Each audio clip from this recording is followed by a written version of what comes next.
Sa kabilang banda sa gitna ng tahimik na mga gusali bigla na lang maganap ang malakas na mga pagsabog, agad naman itong pinagtakhan ng dalawa pang demonic order kung bakit nagkaroon ng ganung pagsabog.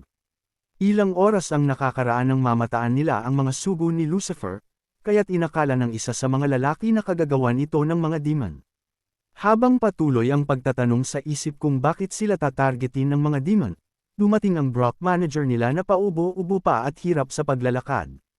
Inutos nito sa dalawa na agad tumakbo dahil maya-maya pa ay babagsak na ang lugar.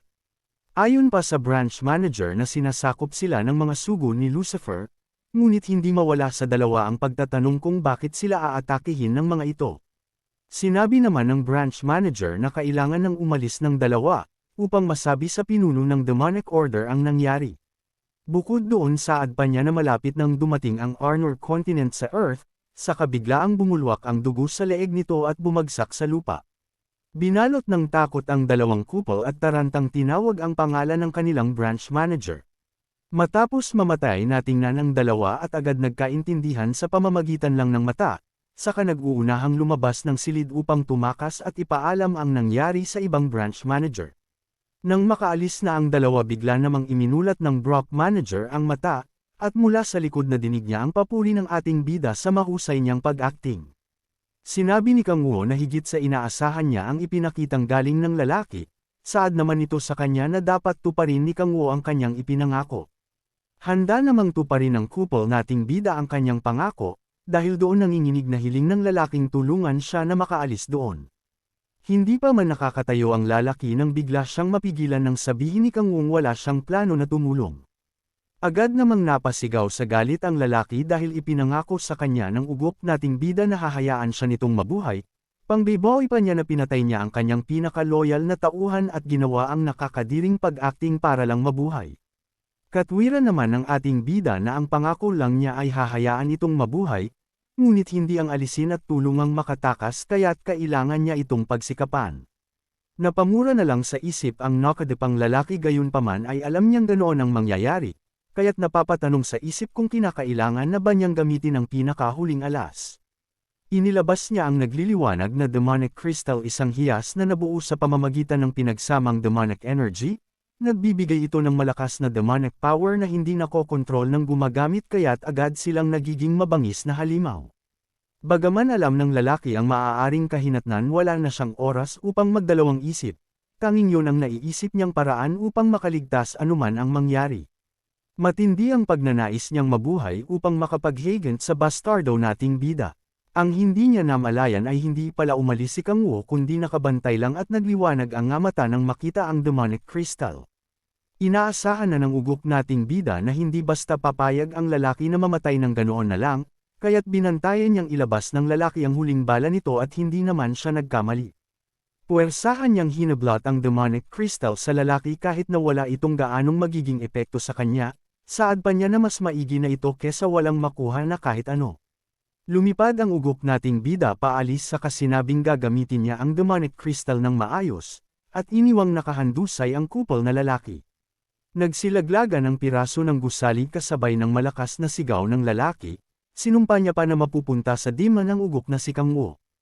Umakyat ang ating bida sa itaas ng gusali at doon nilulon ang hawak na crystal, ninuyang-uyan niya ito habang nakikiramdam ang minimal na epekto. Nagdadalawang isip si Kang Wu kung maghahanap ba siya ng papatayin na Grand Duke, dahil ang kaluluwa nito ang kailangan sa kondisyon para sa second demonic soul upang maging demon god. Ang kailangan niyang Grand Duke ay may rank na SS at maaari niyang gamitin ang kaluluwa nito upang ma-activate ang kanyang mga abilidad. Sa kasalukuyan ang nag-iisang Grand Duke na kumpirmadong nakabalik ay si Lucifer, kaya't gagawin niya ang lahat upang tuluyang papuntahin ng Earth ang bastardong Grand Duke.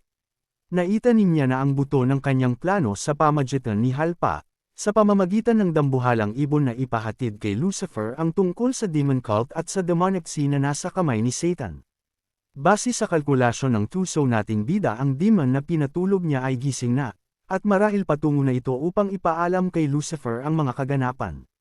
Sa paraang iyon mas lalong sisiklab ang alitan sa pagitan ng demonic order at ng bastardong si Lucifer. Nasisigurado ni Kang Wu na kikilos si Lucifer upang patayin si Satan, gayong hindi nito makakayanan ang pangmamaliit na ibinato sa kanya. Sa oras na magsiklab ang digmaan sa pagitan ni Lucifer at ng Demonic Order, magkakaroon ng pagkakataon ng couple nating bida na atakehin si Lucifer at kunin ang kaluluwa nito sa pamamagitan lang ng isang atake. Ang tanging problema lang ni Kang Wu ay ang di matatawarang lakas ni Lucifer. Alam niyang kahit na mapagod pa ito sa pakikipaglaban sa Demonic Order hindi pa din 100% ang kanyang panalo.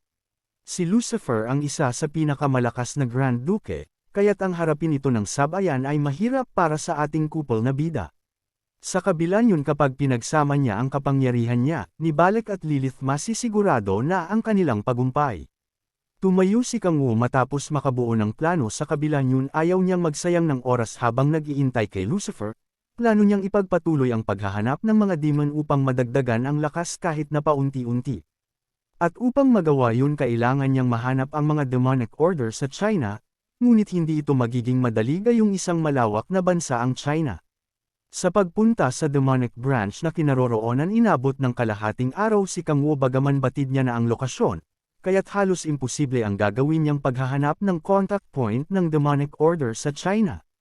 Kahit na tumulong pa si Chun Mujen ay hindi pa din ito imposible, na para bang ang buong mundo ang dapat na maghanap para matagpuan ito. Gayon din ang tulong ng Guardian ay alam niyang limitado, bagaman madami itong koneksyon hindi ito basta-basta mag-uutos. Wala nang naiisip na paraan si Kang Wu kundi gamitin ang pangmalakasan niyang teknik. Nagtungo siya sa Guardian at kasalukuyang nakaupo sa lamesa kaharap si Gaia, humiling siya sa babae na magsagawa ng World Summit. Kung saan magsasama-sama ang mga leader mula sa iba't ibang panig ng mundo, upang pag-usapan ang gagawing hakbang na ikakatalo ng Demonic Order. Ayon naman kay Gaia hindi magiging madali ang nais ni Kang Wu, gayong magkakaiba-iba ng interes at sitwasyon ng bawat pinuno kaya't maaaring wala pa ding magbago kahit na maganap ang hinihiling nitong World Summit. Napabuntong hininga na lang si Kang Wu habang nasa isip na inaasahan niyang hindi magiging madali ang lahat, ngunit nabuhayan siya ng loob ng sabihin ni Gaia ang hindi niya matatanggihan ang mungkahi ng Hero of Light. Hindi naman inaasahan ni Kang Wu ang inasal ni Gaia, na itanong pa niya sa isip kung talaga bang ugali na iyon ng babae. Sa ganoong paraan nakampan si Kang Wu na mas magiging maayos ang daloy kesa sa kanyang inaasahan. Ang tanging inaalala na lang niya ay ang sakaling mas malakas ng puwersa ng Demonic Order kesa sa puwersa ni Lucifer. Madami pang hindi nalalaman si Kang Wu tungkol sa mga ito lalo na ang kanilang pinuno, hindi malayong mangyari na makuha pa sa kanya ang inaasam niyang kaluluwa ni Lucifer. Pilit na pinakalma ni Kang Wu ang isip sa pag-aalala, at inisip na lang na imposibleng mas malakas ang Demonic Order kesa sa puwersa ng Grand Duke. Sa kabilang banda sa isang nagyayelong lugar isang membro ng Demonic Order naglakad papasok sa isang silid. Nagtungo siya sa harapan ng nagliliwanag na malaking bilog sa kaagad na yumukod bilang pagbibigay galang.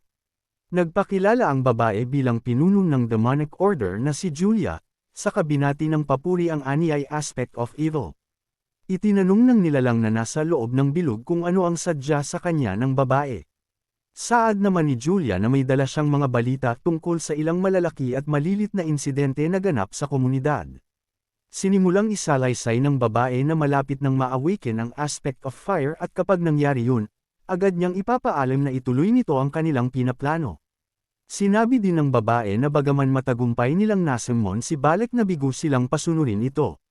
Hindi naman nagpakita ng pagkadismaya ang nilalang dahil ayon sa kanya mula nang mawala ang Demon King, wala nang nakagawa pang kontrolin at pasunurin si Balak. Sinabi ng babae na mukhang nadaig ng mga guardian si Balak, kaya't wala na silang maaasahan na anumang tulong mula rito. Hindi naman makapaniwala ang nilalang sa nadinig dahil aniyay kahit na pinili pa ng mga Diyos ang mga guardian, mga tao pa din sila at imposibleng matalo ang isang halimaw na gaya ni Balak. Sinabi ng nilalang na mukhang kailangan na niyang makialam sa bagay na iyon, kaya't napangiti ang babae sa kawika na malapit nang maganap ang kanilang pinakaiintay. Puno ng kumpiyansang saad pa niya na siya na muna ang bahala sa lahat habang patuloy ang pagngisi. Pinaglatiwalaan naman ng nilalang si Julia sa bagay na iyon saka naitanong kung iyon lang ba ang nais sabihin ng babae. Ibinalita naman ni Julia na base sa kanilang mga tagasunod at nakaligtas mula sa Middle East Branch, ang umatake sa kanila ay ang mga tagasunod ni Lucifer mula sa kontinente ng Arnor. Gulat na napatanong ang nilalang saka sinabing hindi basta susugod ng ganon si Lucifer ng walang dahilan. Ipinag-utos pa niya na kapag nagpadala ito ng delegation ay huwag nilang pagmalupitin at hikayating bumalik.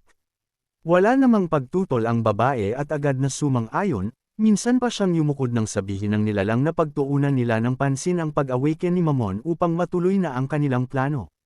Sinabi naman ng babae na agad niyang iuutos sa China branch na ma-awaken na ang aspect of fire sa lalong madaling panahon. Bilang pamamaalam saad ng babae na lahat ay aayon sa plano ng kanyang pinuno na nasa bilog, na walang iba kundi ang kanyang Lord Satan.